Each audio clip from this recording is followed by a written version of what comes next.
Am I the asshole for calling the police on my husband after I found that he was hiding my son's motorcycle? I got my son a 7K motorcycle for his 18th birthday this past June. My son is obsessed with automobile and loves motorcycles. In his room he has plenty of models and posters of motorcycles of all types. His bio dad passed away when he was just 12, now I'm married to my current husband and he has kids of his own. My husband has always been against my son's interest in motorcycles.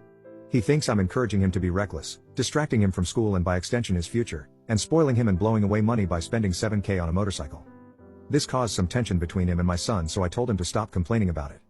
Around 2 weeks ago, my son's motorcycle went missing. We opened a police report but nothing came out of it. It just disappeared. My husband had a smirk on his face the entire time, just walking around saying, "I told you so, you just wasted your money."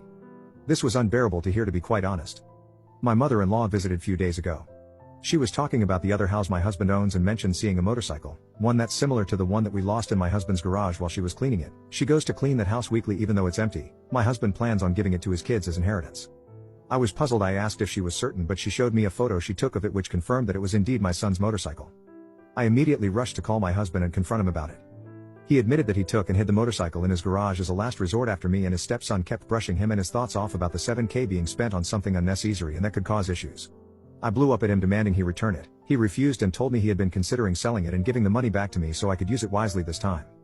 I told him I was serious and that I'd call the police. He literally said this is a family matter and cops can't do shit about it. I had enough. I called the cops soon as I ended the call with him. The motorcycle was found and returned, but my husband had to be taken in since there was an open file about the motorcycles going missing.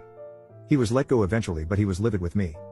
He came home yelling about how awful what I did was and how crazy my behavior was. I refused to engage in the argument, but he told his entire family about it and they judged me for calling the police on my own husband even though I already asked him to return it. He said he was just looking out for my son and that one day we'll realize that he was right, but only when it's too late. My son isn't speaking to me or my husband. I feel horrible about the whole situation and am starting to think I handled this the wrong way.